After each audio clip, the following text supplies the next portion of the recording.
Let's play a game. I say one sentence and you have to guess what basketball player I'm talking about.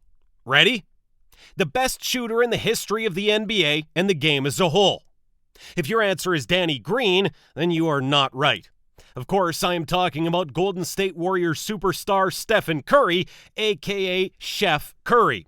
Well, it might seem like a sad thing to say, Steph Curry will one day hang it up, but don't let it fool you. It doesn't mean that Curry isn't an MVP caliber player. Steph is not the man you would want to overlook, and today I would like to go through all of the times when Steph proved the doubters and critics wrong during his Hall of Fame career.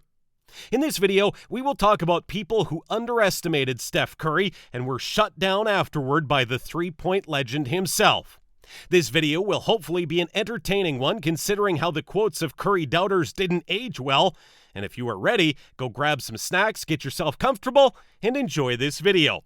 But before that, smash that like button, subscribe to the channel if you haven't done so already, and hit that notification bell to get updates on our latest NBA content. Let's keep rolling. We will start with someone whose opinion is very important in the basketball world, and it wouldn't be fair not to put those words first in the list. Michael Jordan, the basketball GOAT and the icon for many, many NBA players, including Steph Curry, had this to say about the Warriors star in 2019. He's still a great player. Not a Hall of Famer yet, though. As Craig Melvin, who was conducting the interview, laughed heartily as Jordan smiled, and his airness added, "He's not." Oof, it was harsh coming from the basketball GOAT himself, and I'm sure Curry wasn't too happy to hear those comments, and his response wasn't in a back-down manner. "I love MJ. That's my guy. He's the GOAT," Curry said. But I don't know if it was a wordsmith thing or if he just kind of got in his own way, but I'm sure if you ask him that question now, like straight up, does he think I'm getting in there, he probably would have a different answer. If you put the yet, then I'm cool with that.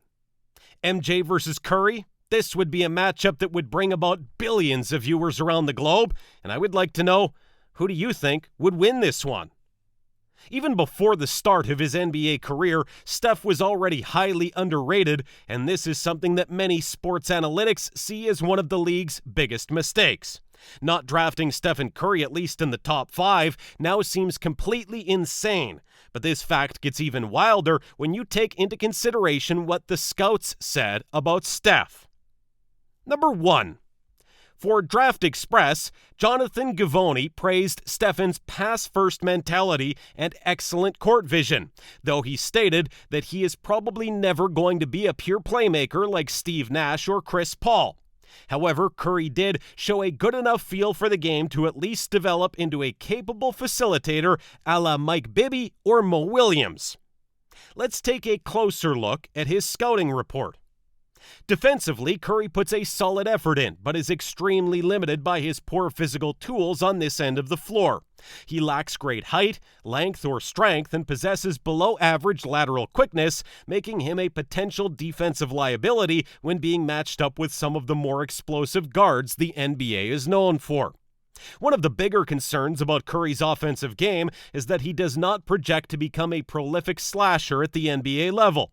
His first step is average at best, and considering his skinny frame and poor explosiveness around the basket in traffic, it's unlikely that he'll be able to get to the free throw line anywhere near as much in the NBA as he does in college.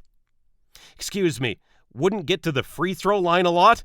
In 2021, this man is sitting next to LeBron James in free throw attempts per game and is definitely not an average slasher. Number 2.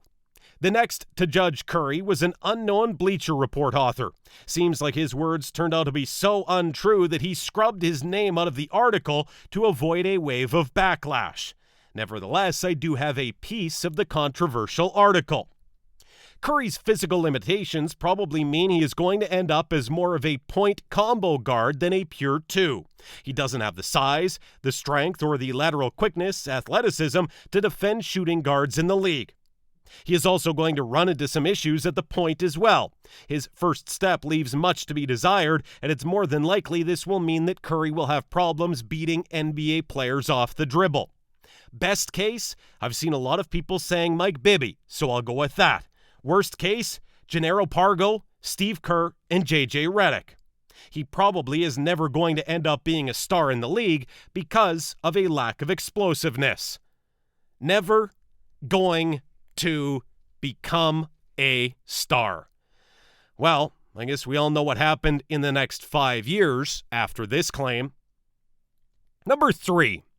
Soon after the draft, then Warriors GM Larry Riley had an interesting exchange at a press conference that didn't help to shut down the rumors that the team had been considering a trade with the Phoenix Suns that would have included Curry. The Suns' president at the time was the current Warriors coach, Steve Kerr. While not exactly a criticism, this is a fun one to look back at nonetheless. The reporter asked, "Does this mean Curry is the point guard of the future?" Riley responded, "No, it doesn't.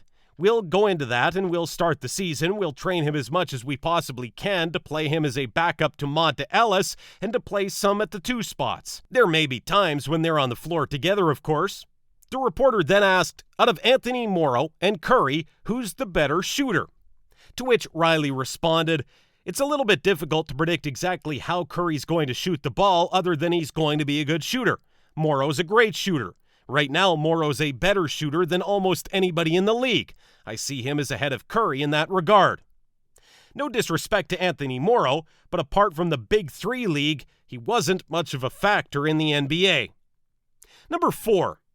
The harshest batch of criticism was thrown by the online source NBADraft.net.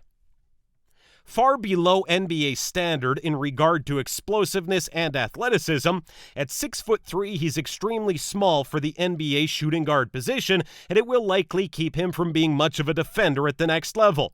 Although he's playing point guard this year, he's not a natural point guard that an NBA team can rely on to run a team. Struggles defensively getting around screens. Can overshoot and rush into shots from time to time. Hasn't had to deal with getting benched due to poor performance, which has allowed him to shoot through any slumps. Will have to adjust to not being a volume shooter, which could affect his effectiveness. Doesn't like when defenses are too physical with him. Not a great finisher around the basket due to his size and physical attributes. Makes some silly mistakes at the PG position. Needs to add some muscle to his upper body, but appears as though he'll always be skinny.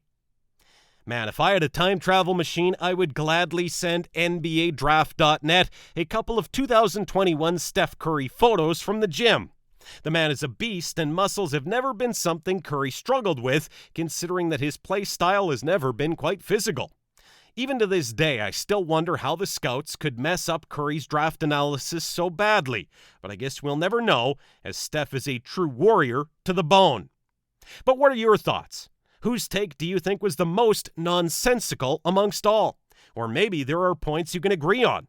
Tell us what you think in the comments down below, and once again, make sure to leave a like on this video and hit that subscribe button to catch up with the best NBA content. Our team needs us the most now. If you like this video, make sure to watch my other videos about the Warriors franchise. Thank you for watching.